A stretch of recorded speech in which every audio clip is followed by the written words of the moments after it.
Hello every one, tummy ടെയിൽസിൻ്റെ പുതിയൊരു വീഡിയോയിലേക്ക് നിങ്ങൾക്ക് എല്ലാവർക്കും സ്വാഗതം.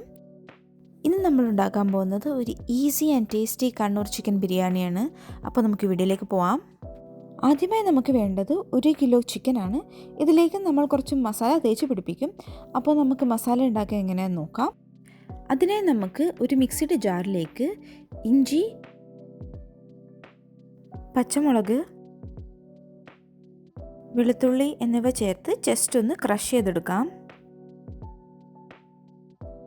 ഇൻഗ്രീഡിയൻസിൻ്റെ കറക്റ്റ് അളവൊക്കെ ഞാൻ ഡിസ്ക്രിപ്ഷനിൽ കൊടുത്തിട്ടുണ്ട്.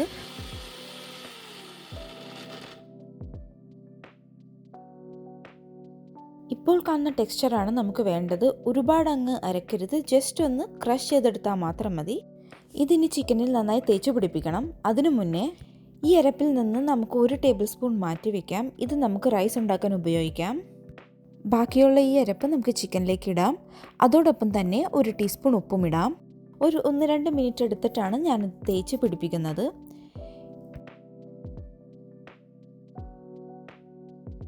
ഇതിപ്പോൾ ഞാൻ നന്നായിട്ട് തേച്ച് പിടിപ്പിച്ചിട്ടുണ്ട്. ഇതിനി അറ്റ്ലീസ്റ്റ് ഒരു 20 മിനിറ്റെങ്കിലും മാരിനേറ്റ് ചെയ്യാൻ വെക്കാം. മാരിനേറ്റ് ചെയ്യുന്ന സമയം കൊണ്ട് നമുക്ക് സവോള ഫ്രൈ ചെയ്തെടുക്കാം. അതിനായി നമുക്കൊരു പാനിൽ ഓയിൽ ചൂടാക്കാം. ഞാനിവിടെ സൺഫ്ലവർ ഓയിലാണ് യൂസ് ചെയ്തിരിക്കുന്നത്. അതോടൊപ്പം തന്നെ ഞാൻ ഗീയും ആഡ് ചെയ്ത് കൊടുക്കുകയാണ്. ഇതിപ്പോൾ നന്നായി ചൂടായി വന്നിട്ടുണ്ട്. നമുക്കിതിലേക്ക് സവോള ഇടാം. ഞാനിവിടെ 2 ബാച്ചായിട്ടാണ് സവാള വറുത്തെടുക്കുന്നത്. കാരണം ഇത് ഒരുമിച്ചിട്ടാൽ ചിലപ്പോൾ നന്നായി വറുത്ത് വരണമെന്നില്ല. ഇതിപ്പോൾ നന്നായി വറുത്ത് വന്നിട്ടുണ്ട്. ഞാനിപ്പോൾ ഇത് കോരിയെടുക്കുകയാണ്.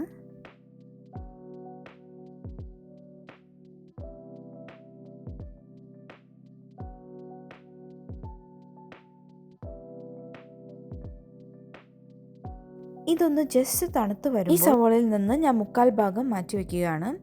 എന്നിട്ട് ഈ മാറ്റിവെച്ച സവോള കൈകൊണ്ട് ജസ്റ്റ് ഒന്ന് ക്രഷ് ചെയ്ത് കൊടുക്കാം.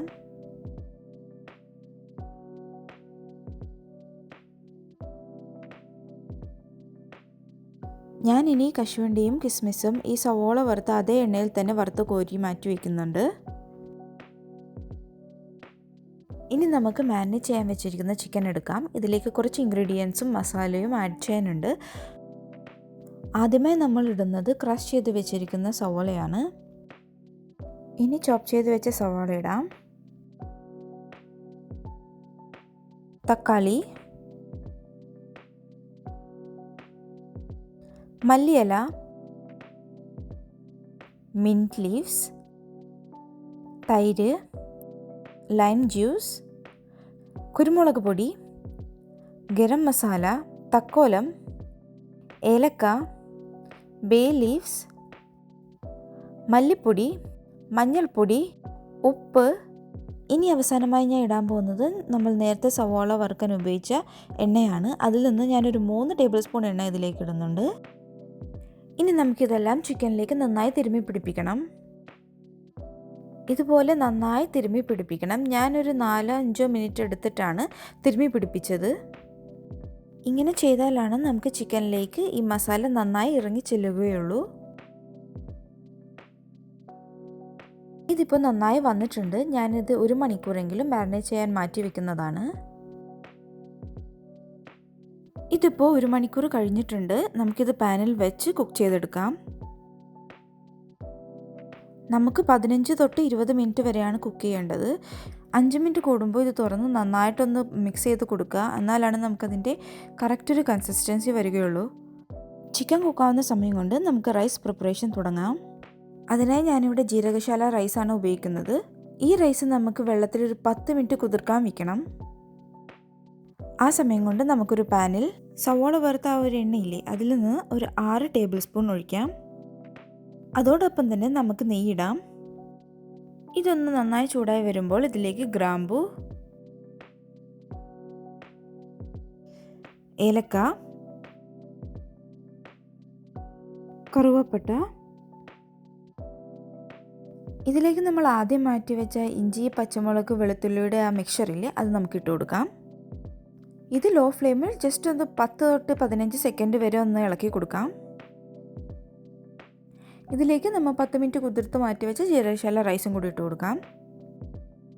എന്നിട്ട് നമ്മൾ നന്നായിട്ട് ഹൈ ഫ്ലെയിമിൽ ഒരു 4 മിനിറ്റ് വരെ ഇളക്കി കൊടുക്കണം.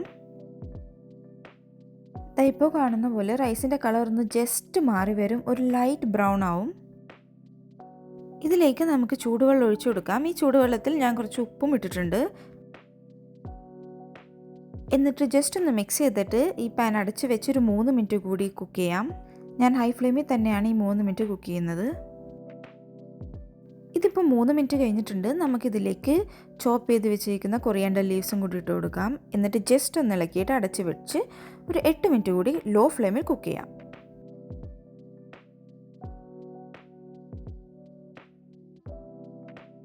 ഇതിപ്പോൾ 8 മിനിറ്റ് കഴിഞ്ഞിട്ടുണ്ട്. റൈസ് ഒരു 80% കുക്കായി വന്നിട്ടുണ്ടാവും. ഈ സമയം കൊണ്ട് നമ്മുടെ ചിക്കനും കുക്കായി കാണും. നമുക്കിനി ഈ റൈസ് ചിക്കനിലേക്കിട്ട് ദം ചെയ്യാൻ വെക്കാം. അതിനായിട്ട് ഈ റൈസിൻ്റെ പകുതിയോളം ഈ ചിക്കൻ്റെ മുകളിലേക്ക് ഇട്ട് കൊടുക്കാം.